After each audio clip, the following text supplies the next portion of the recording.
Hello, Facebook. Good morning. Good morning, Detroit. We are here live with NextOppSocial. We're excited to talk to you today.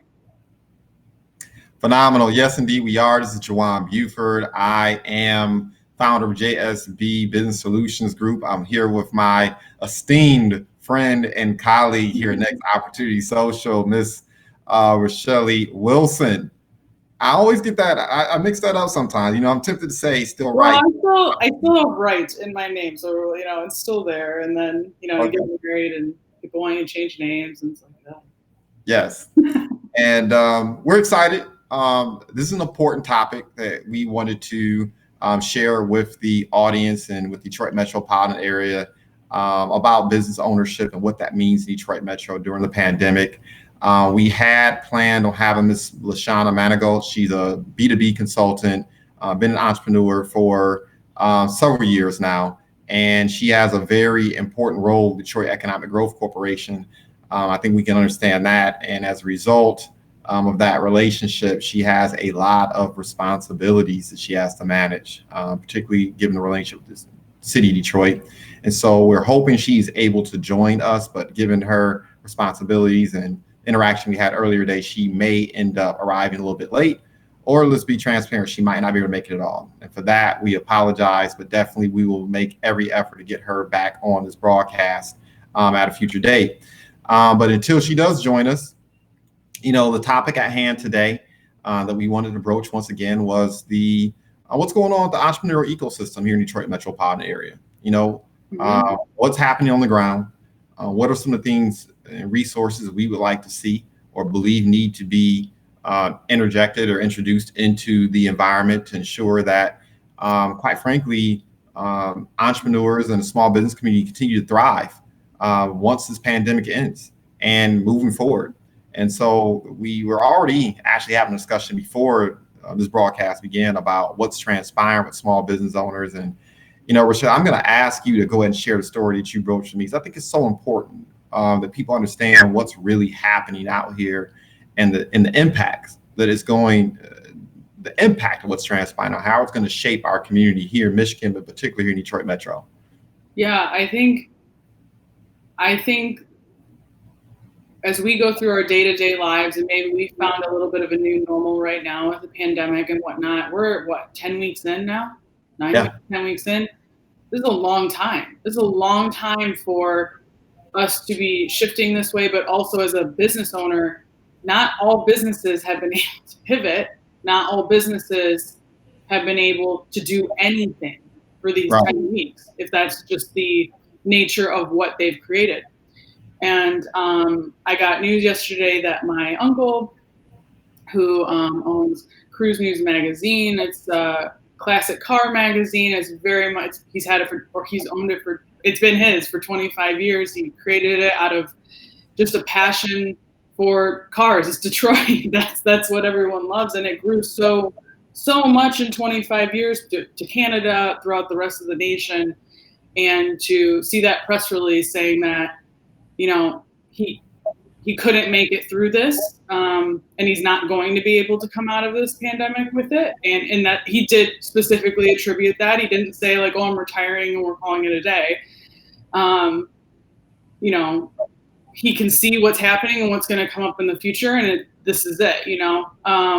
He did also attribute to a certain respect that, yes, there are these resources out there, but we've had to do things so quickly that now those resources have fit for everyone or certain businesses. So watching just the comments roll in and shares of just like absolute heartbreak from people to know that the last magazine they got, that was it, that they're not getting another one. I think it's just, I don't know if it's hit us yet that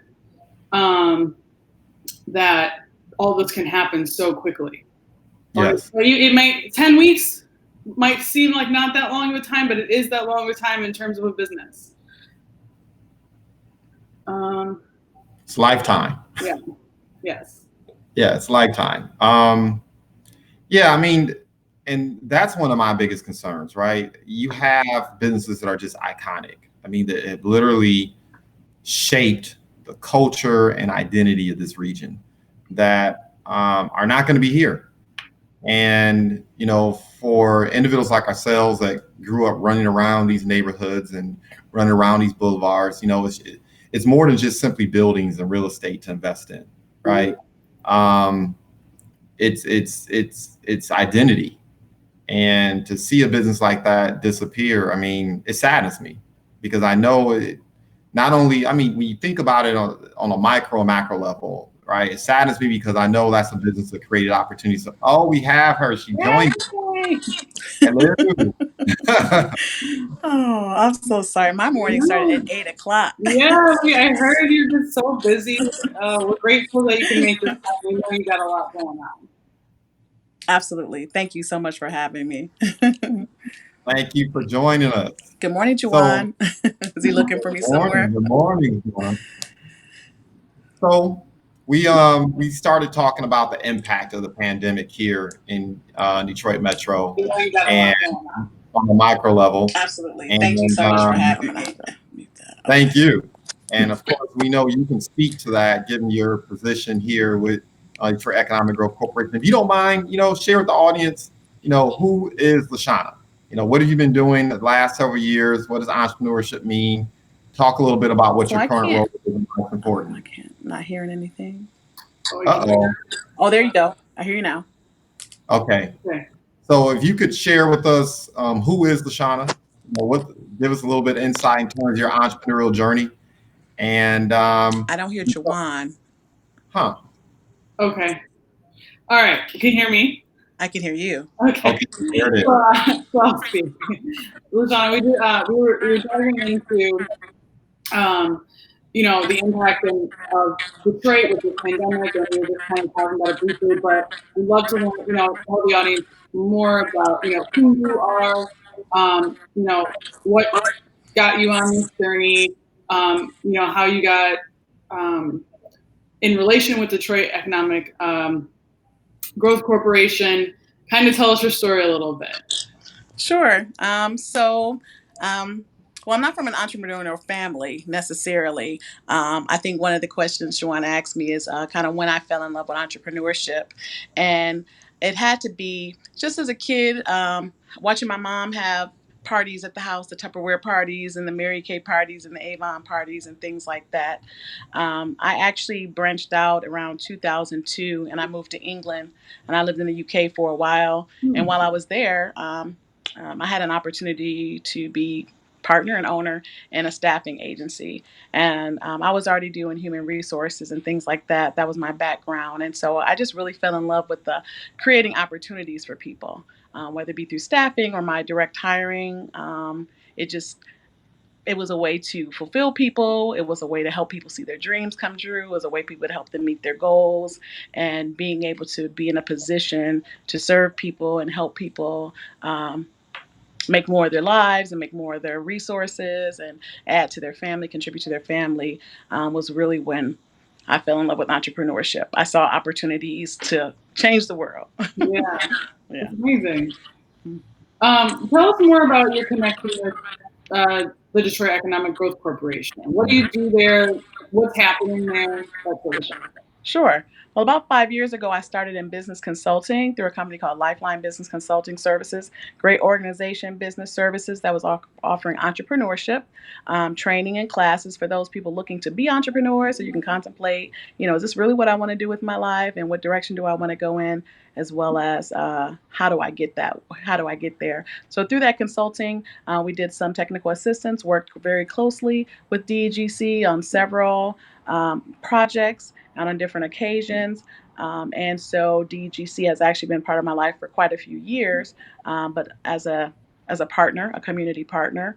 I was hired this year, January 2020, to work with DEGC as part of their DBL program.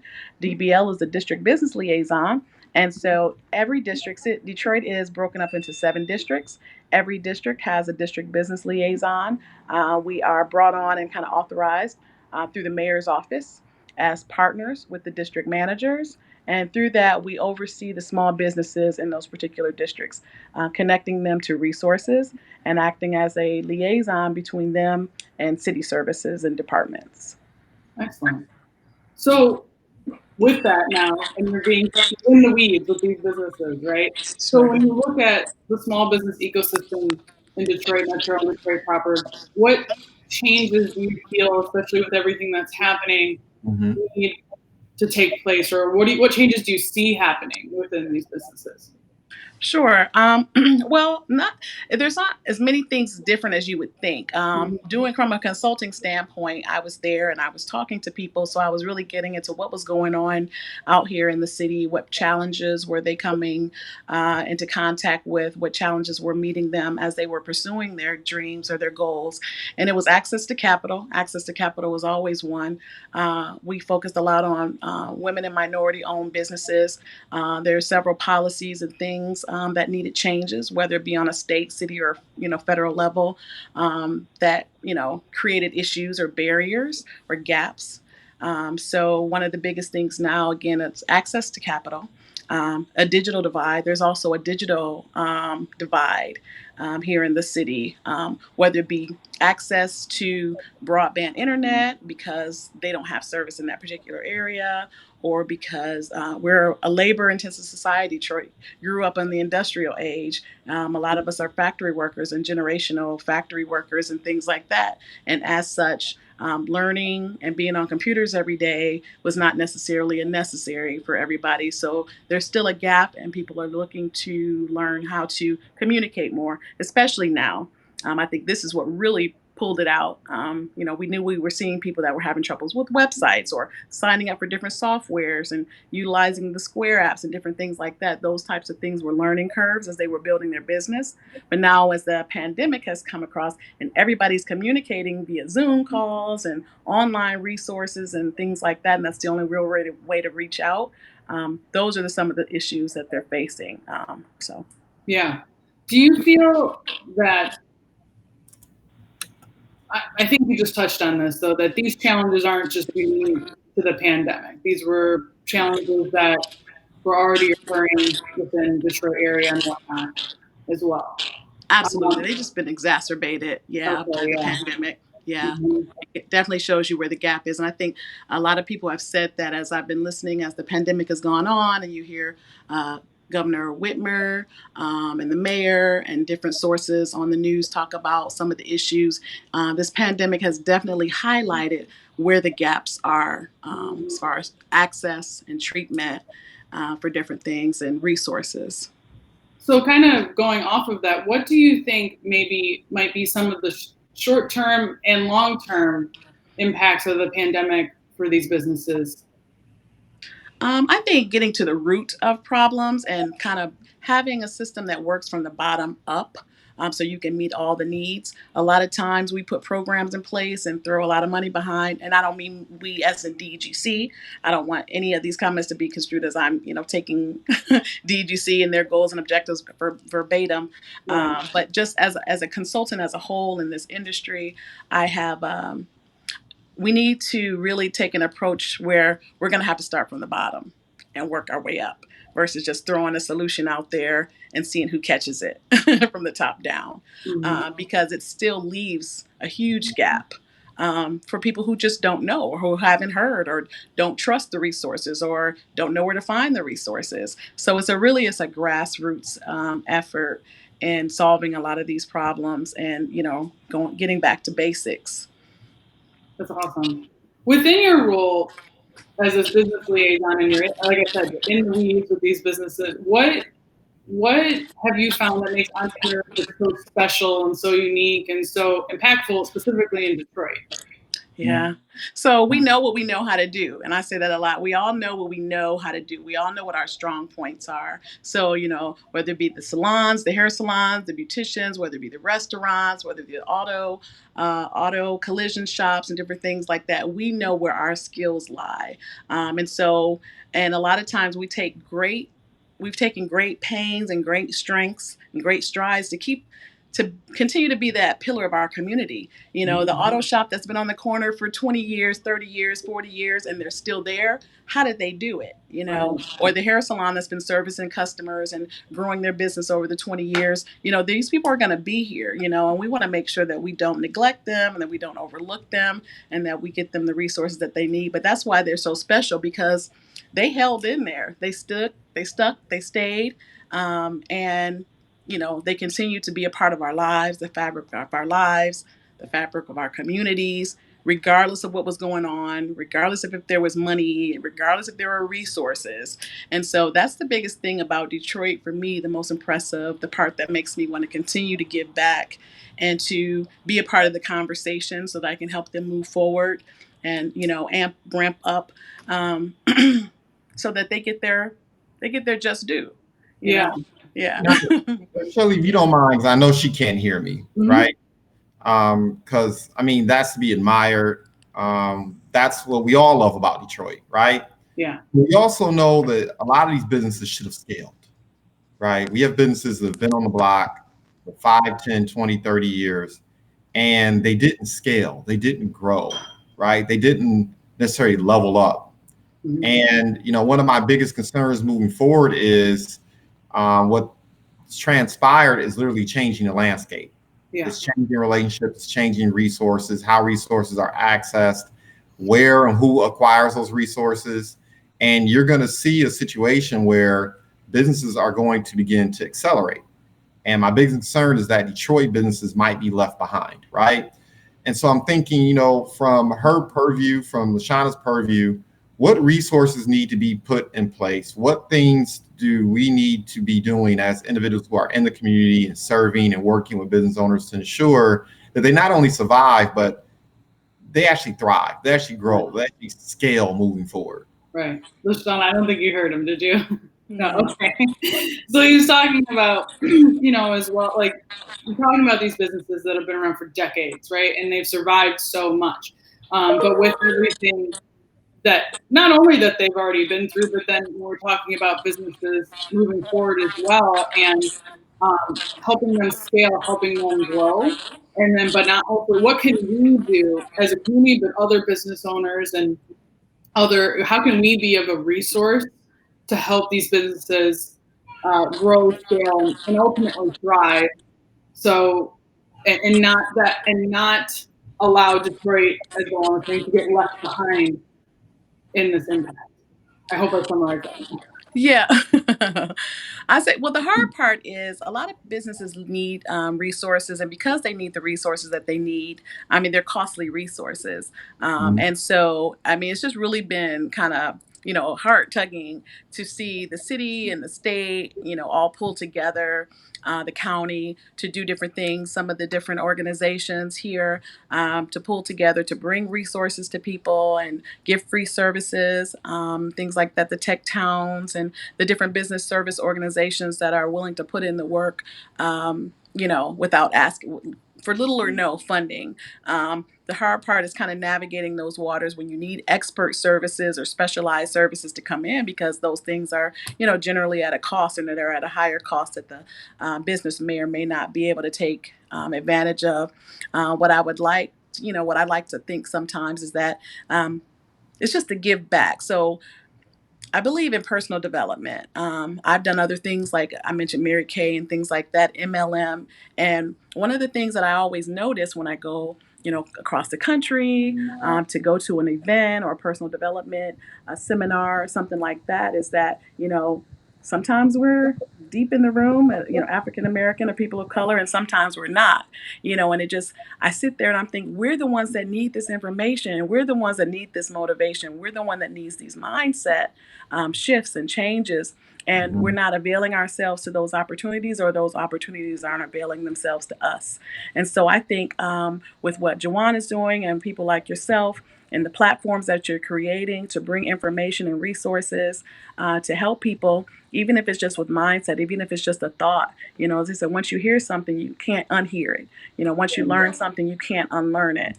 And even if it's just as small as learning how to take your time and understanding that, Rome wasn't built in a day.